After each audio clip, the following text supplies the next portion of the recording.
Yo, kembali channel gua. Oke, ya. Jadi kita akan bahas mengenai DCU dan DCTV nih. Karena gua juga sempat tadi banding-bandingin juga ya antara DCU dan DCTV, dan gua sangat tertarik banget untuk bahas di video ini, Pak. Jadi memang dari banyak dari kalian para fans tuh lebih suka sekarang tuh ya di DCTV sih. Dan DCU itu sebenarnya tuh bisa bagus. Cuman karena si marketingnya WB agak bangsa juga. Jadi ini DCTV udah mulai naik, Pak. Jadi seperti itu kayak Stargirl, Titans, Doom Patrol. Ya sekarang ya kalau di Arrowverse kayak Superman Lois, The Flash yang ampas yang sampai sekarang nggak tamat-tamat. Ya udah. Tapi di sini gua akan bahas mengenai DCU versus DCTV. Nah, menurut kalian pilih yang mana? DCU atau DCTV? Tulis di kolom komentar sekarang dan kalian tonton video sampai habis, karena bisa jadi di video ini mungkin gua akan punya argumen yang berbeda dengan kalian. Jadi tonton terus video sampai habis dan nyalakan notifikasinya. Oke, sebelum kita lanjut video ini jangan lupa tekan tombol subscribe, karena kalau kalian tekan tombol subscribe dan like video sebanyak-banyaknya dan juga share video teman-teman kalian, maka gua akan lebih semangat lagi video untuk kalian. Oke, kita akan bahas mengenai DCU versus DCTV. Kalian pilih yang mana? Langsung kita masuk ke DC Universe Indonesia.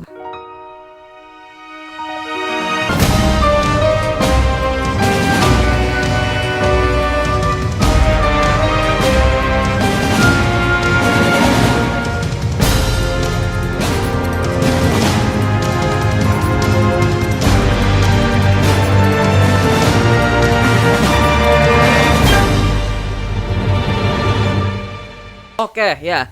DCU dan DCTV ini merupakan elemen dari DC Universe yang berbeda. Ada DCU kan versi layar lebar, DCTV itu versi TV seriesnya. Nah, kalau kalian tanya ke gua, menurut Bang Mali lebih suka yang mana, DCU atau DCTV? Nah, kalau menurut gua opini gua sendiri atau opini gua pribadi, gua lebih suka sekarang tuh DCTV, Pak. Mohon maaf ya, DCTV. Karena DCTV itu bisa dibilang tuh udah per episode, dan kedua storynya dijelaskan pelan-pelan, dan ketiga lebih detail, makanya gua lebih suka DCTV, Pak. Tapi DCTV-nya bukan dari Arrowverse sekarang ya, bukan ya. Jadi DCTV itu kayak Smallville 10 season, terus habis itu Titans 3 season, Doom Patrol. Itu menurut gua cerita DC yang paling masterpiece, yang itu udah di luar pakem, Pak.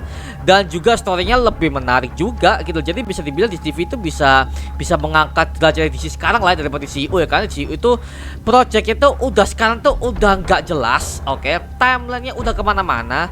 Setelah Snyder Cut itu udah mulai hancur parah, Pak. Kecuali The Suicide Squad, oh my god, bagus banget, Pak. Mohon maaf, the best banget sih. Tapi setelah timeline, mohon maaf, hancur sih kalau masa DCU ya. Karena ya berbagai macam marketingnya WB itu kayak bangsat semua. Kayak mereka nggak peduli soal DCU gitu loh. Ya jadi DCU itu bisa dibilang sekarang ya, kalau yang gua lihat sekarang ya, sekarang DCU itu menurut gua tuh adalah story canon stand alone. Jadi benar film itu sendiri dan tanpa terhubung dengan universe manapun. Jadi bisa dibilang DCU itu kalau buat film itu nggak terpaku dengan sambungan-sambungan dengan sequel atau multiverse yang lain ya, seperti itu. Tapi kalau di CCTV itu kan persisnya kan akan semakin nyambung terus, dan juga bisa connection ataupun juga bisa crossover dengan series lain. Kayak contoh Arrowverse deh. Arrowverse itu bisa crossover dengan The Flash, Supergirl, Arrow ya, sama Legend of Tomorrow, Black Lightning. Itu kan bisa, mereka tuh bisa crossover sehingga menjadikan universe itu semakin menarik gitu loh. Tapi makin kesini CW seriesnya The Flash yang sampai sekarang nggak tamat-tamat, Pak. Mohon maaf tuh. Apa coba itu series paling yang bisa dibilang awalnya bagus, tapi kalau itu diterusin kembali, diterusin terus nggak tamat-tamat ya, lama-lama jelek juga, Pak. Jadi ini The Flash harus benar-benar stop gitu loh, storynya harus benar-benar berhenti gitu loh. Sekarang ya dipertahankan loh. Gua enak loh. Gua udah lihat aktornya Grant Gustin udah mulai males-malesan ketika dia acting, dan makanya bisa bilang itu Arrowverse sudah mulai hancur sih, mohon maaf. Dan SJW ya, mohon maaf nih yang buat kalian yang dukung Arrowverse, oh mohon maaf kalau gua tidak, Pak. Dulu gua sangat suka dengan Arrowverse ya, tapi sekarang gua udah enak banget, Pak, karena ya itu nggak selesai. Dan kedua storynya makin kesini makin SJW, feminisme, Batwoman aja masih sekarang masih eksis, bahkan dipertahankan sama WB. Sedangkan storyline-nya seperti Zack Snyder Justice League itu nggak dipertahankan karena bangsat juga tuh. Bodoh amat lah. Batwoman apa sih itu, nggak jelas banget. Gua heran juga banyak orang yang suka, kenapa gitu loh. Gua lihat aja tuh udah enak gitu. Ya udahlah. Tapi di sini untuk kalau gua segi cerita di CCTV, gua lebih suka Smallville sih. Gotham. Nah, Gotham series ya. Oh my god, itu the best series yang pernah gua tonton sih, karena bagus gitu loh, pembentukan bagus. Pennyworth series. Nah, ini buat kalian para fans DC baru ya, ataupun kalian penonton baru di channel ini, lu harus explore lah DC TV itu seperti apa. Selain di Arrowverse banyak loh, Smallville ya, series lawas satu ini menurut gua series lawas paling memorable menurut gua, Pak. Karena gua udah nonton Smallville tuh dari tahun berapa ya? Kalau awal-awal dari tahun 2016, karena gua baru explore, karena itu file filmnya tuh sangat sulit dicari di internet, Pak. Makanya bisa dibilang tuh sangat sulit banget. Dan ketika gua ketemu 10 season lengkapnya, oh my god, gua harus akui Smallville series bener-bener series yang sangat-sangat bagus dan sangat epic. Sumpah, karena pembentukan Superman tuh bisa dibilang tuh nggak terlalu dark, tapi bisa dibilang storynya tuh, canonnya tuh makin bagus gitu loh. Bagaimana cara dia tuh terhubung dengan Justice, bagaimana caranya si Clark Kent dan Lex Luthor tuh menjadi villain, itu bagus di TV. Makanya di TV favorit gue itu kedua tuh setelah Gotham tuh adalah Smallville, seperti itu. Dan kalau di DCU ya, DCU tuh gue mulai suka tuh Man of Steel, BVS, The Suicide Squad yang sekarang dengan Jesse James Gunn. Sama untuk storynya yang paling gue suka sih BVS paling sekarang bagus, sama Snyder Cut Justice League. Nah gitu. Makanya kalau di situ gue nggak terlalu suka semua sih, tapi ya at least untuk garapannya sebagai besar tuh gue paling suka garapannya si Zack Snyder. Karena apa? Storynya itu bisa dibilang tidak mudah ditebak sama sekali, Pak. Mohon maaf nih, dari Man of Steel, BVS, semuanya oh my god bagus banget. Sampai Snyder Cut Justice League itu walaupun gue udah tahu endingnya, tapi pembentukan ceritanya mereka tuh sangat tercover sekali, Pak. Makanya bisa dibilang di situ itu udah mulai bagus tuh ketika pembentukan Snyderverse saganya, seperti itu.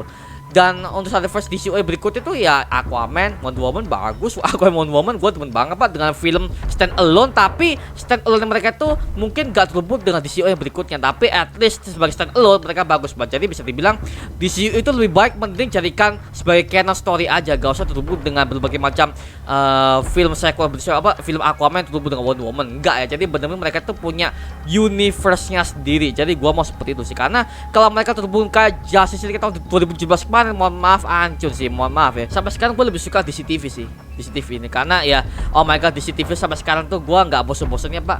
Bahkan sampai sekarang pun kalau gue nonton tuh gue sering nonton Arrow, The Flash, Tomorrow, berbagai macam yang lalu ya, yang dulu guys. Sekarang dulu itu makin bagus storynya. Kayak kan cerita nggak ada namanya series itu nggak ada. Jadi kalau gua suruh milih ya gua lebih milih DC TV. Titans DC bagus season ketiga. Kalau kalian belum nonton reviewnya, ada channel ini, kalian bisa cari aja lah ya, seperti itu. Tapi kalau untuk story canon untuk dalam segi stand alone bener-bener itu ada pakemnya DC, itu di DCU. Aquaman bagus ya, Aquaman, Wonder Woman ya. Karena gini, sebagai kelebihan dan kurang DCU itu ada banyak, Pak, sebenarnya, Pak. Yang pertama, kekurangan DCU itu adalah setiap konsepnya Snyder yang ingin buat itu selalu ditolak oleh WB, Pak. Gua nggak tahu kenapa, apa yang terjadi di balik layar, kita nggak tahu sebagai penonton. Tapi jelas ini si Snyder yang sebagai pencetus awal dari si DCU ini, kan dia kan pertama kali yang buat Man of Steel. Nah, jadi sini bisa dibilang WB itu kayak membuang orang yang sudah membuat universe ini dari awal gitu loh. Lu bayangin deh kalau kalian fans Marvel nih, oke? Kalau kalian fans Marvel, lu marah nggak kalau misalkan ya pihak studio Marvel membuat Kevin Feige, yang awal Kevin Feige ini adalah produser untuk membuat keseluruhan universe Marvel. Lu marah nggak? Gue tanya, ya marah lah pasti lah. Karena orang yang udah menciptakan malah lu pecat, goblok.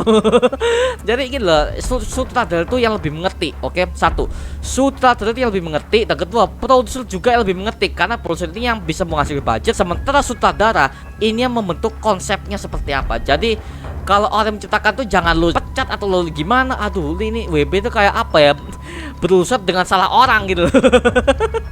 Ya mau gimana lagi. Aduh, gua sampai gimana gitu loh. Ini WB apakah waras untuk memecat si Snyder gitu loh, gua nggak tahu ya. Tapi yang jelas di situ bisa berkembang banget kalau seandainya Snyder itu bisa meneruskan Snyderverse-nya dia. Gitu, intinya gitu aja kan. Dia bisa membentuk film-film sendiri. Bahkan untuk Aquaman itu adalah arahannya si James Wan. Tapi James Wan juga tanya-tanya ke Zack Snyder bagaimana inti permasalahan dari Aquaman seperti apa. Bahkan dia juga ambil referensi dari komiknya New 52. Makanya filmnya jadi bagus. Karena apa? Ada referensi dari Zack Snyder sendiri. Jadi benar-benar James Wan tuh nggak menggarap itu hanya dari pure dari komik doang. Dia juga tanya-tanya ke Zack Snyder lah. Dia kan juga yang menciptakan si Aquaman ini dari awal di BVS. Makanya di situ itu asalnya bisa lengkap ya. Kalau WB di sana nggak berulah gitu loh. ya udahlah, namanya studio kita nggak bisa apa-apa ya. Kita sebagai penonton hanya bisa ya gitu doang. Ini makanya WB itu sangat berbeda dengan Disney. Mohon maaf nih, gue banding-bandingin. Karena apa? Gua nggak suka dengan studio yang mereka itu tidak bisa bekerja sama dengan pendapat para fans. Bahkan pendapat fans bisa dibilang sangat lebih detail dan juga sangat bisa mengangkat nama DC, sehingga si WB ini kayak seolah itu mereka tuh kayak kalah dengan pendapatnya para fans, sehingga mereka merasa kayak mereka tuh kayak di bawahnya fans gitu loh. Lu tau nggak analogi seperti ini? Jadi bisa dibilang WB itu mereka memang sengaja gak mau mendengarkan para fans karena mereka pikir beberapa fans itu kayak agak sedikit alay dan juga terlalu overrated gitu loh. Jadi bisa dibilang mereka punya cara yang mereka sendiri gitu loh. Tapi hasilnya mohon maaf di WB nih, Batwoman aja lu terusin pak, apa coba itu?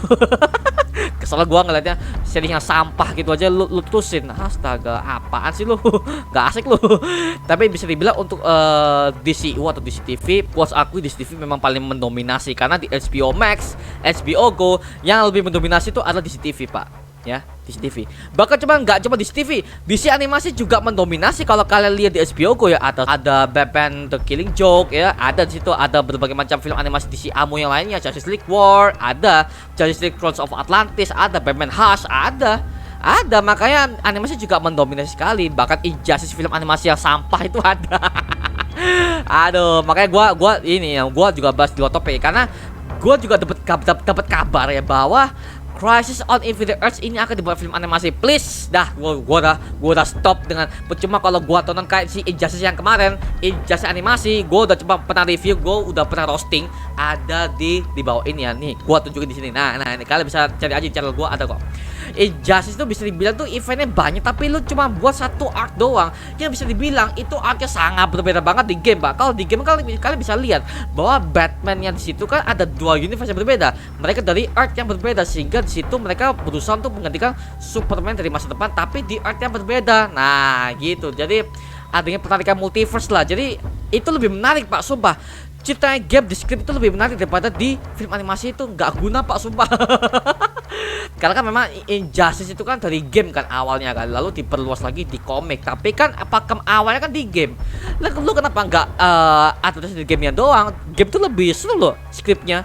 Walaupun grafiknya agak gimana, tapi skripnya bagus gitu. Jadi ya elah, makanya ini lagi lah studio WB itu salah satu mereka tuh bisa mengimplementasikan yang itu yang diharapkan para fans. Lu kembang, lu kelola jadi suatu masterpiece gitu loh. Lu kayak gimana sih? Makanya gua nggak males gua sekarang ngeliat Injustice kalau dibuat animasi. Kalau mau lanjut sequelnya gua gak akan nonton, Pak. Mohon maaf nih. Gua udah cukup enak dengan story-nya terlalu cringe, dan juga mereka soal mau ikuti komik tapi hasilnya endingnya sampah. Mohon maaf nih. Gua emosi banget, gua benci banget dengan Injustice itu.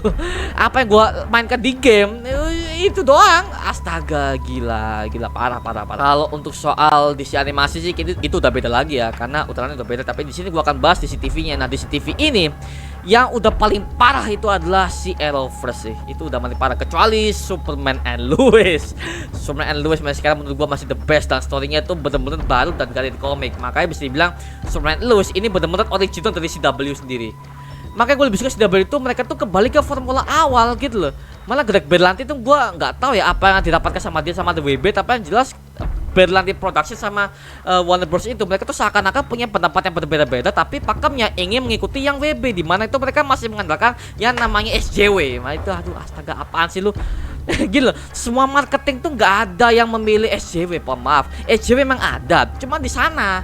Sebenarnya marketing ini adalah film superhero di mana itu marketnya itu untuk seluruh dunia Pak, globe ya, untuk globe nih. Jadi bisa dibilang apaan sih? Lu kayak mementingkan yang penonton Amerika doang, tapi nggak semua orang suka dengan si JW, mohon maaf nih. Makanya gue agak kecewa banget sih dengan apa ya, Warner Bros itu mereka tuh kayak egois banget loh, nggak mau mendengarkan kata para fans. Beda banget dengan Disney, Pak, mohon maaf nih. Pencetus No Way Home ya, pencetus No Way Home itu adalah asli dari para fans. Mohon maaf nih, Marvel pada saat itu belum punya rencana untuk skrip selanjutnya. Mohon maaf nih, mereka cuma intinya adalah untuk Superman itu dijebak oleh Mysterio, udah kelar. Seperti itu ceritanya. Tapi di sini para fans itu mempunyai pendapat bahwa akan adanya gerakan multiverse fan service, di mana itu bisa melibatkan Tobey Maguire sama Andrew Garfield.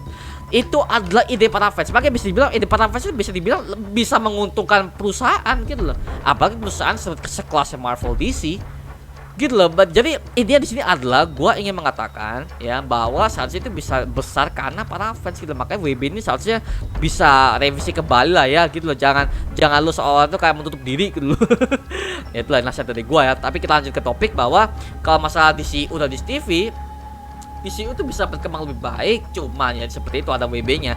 DCTV itu masih berkembang sampai sekarang, cuman ya itu ada berbagai macam show-show bisa dibilang tuh maksa banget, kayak Naomi series apa coba itu CW itu mengembangkan karakter baru Naomi series, tapi itu nggak demen pak gua, itu powernya apa, storynya apa gua nggak jelas. Tapi at least di sini gua ingin milih DCTV sih. Mohon maaf ya, DCTV masih bilang tuh oh my god storynya tuh bisa sahabat. Karena apa? Kalau kita bandingkan dengan DCU, DCTV itu per episode ya sahabat banget pak, dan juga nggak terlalu cepat, setiap episode itu punya per arc-nya. Sedangkan DCU mereka itu lebih fokusnya ke cerita utama, tapi ada beberapa fase yang kayak terburu-buru banget gitu loh. Kecuali pihak Warner Bros tuh ingin apa ya memanjangkan durasinya, itu beda lagi pak. Kayak contoh kayak BVS yang salah satu apa ya punya udah bagus, tapi di versi theatrical jelek banget pak, ada banyak banget ada yang di-cut setelah mereka udah ngerilis BVS versi DVD yang director cut. Wah itu udah jelas pak. Makanya itu apa ya, itu kesalahan studio juga karena mereka tuh lebih mengembangkan penjualan film itu lewat dari kaset DVD. Bro, kita pengen lihat film langsung di bioskopnya tuh udah lebih bagus gitu loh, karena kita ingin lihat penjualan para fans seperti apa gitu loh. Jadi teknik marketing maaf tolol sekali gitu loh. Kalau kalian punya pendapat lain, misalnya kalian punya oh DCU bang karena gua gini-gini, oh bang gua di TV, oh bang gua nggak setuju dengan pendapat lo, tulis aja di kolom komentar di bawah, karena gua tuh orang terbuka banget dan gua juga pengen tahu apa yang diinginkan oleh para Mario Booster. Gua juga pengen lihat apa reaksi para fans DC yang menonton video ini. Gua pengen minta feedback kalian karena gue pengen lihat kalian tuh lebih antusias yang mana, DCU atau di TV. Nah kalian langsung aja di kolom komentar. Oke, terima kasih udah menonton video guys mengenai ini. Jangan lupa like, comment, dan subscribe. Nunggu sama video mendidik kalian semua, karena gue janji sebisa mungkin gue akan buat video seperti ini lagi untuk kalian. Jangan lupa tekan tombol subscribe dan juga nyalakan notifikasinya agar kalian tidak ketinggalan video-video baru dari gue. Sampai jumpa di video berikutnya. Adios. Woo!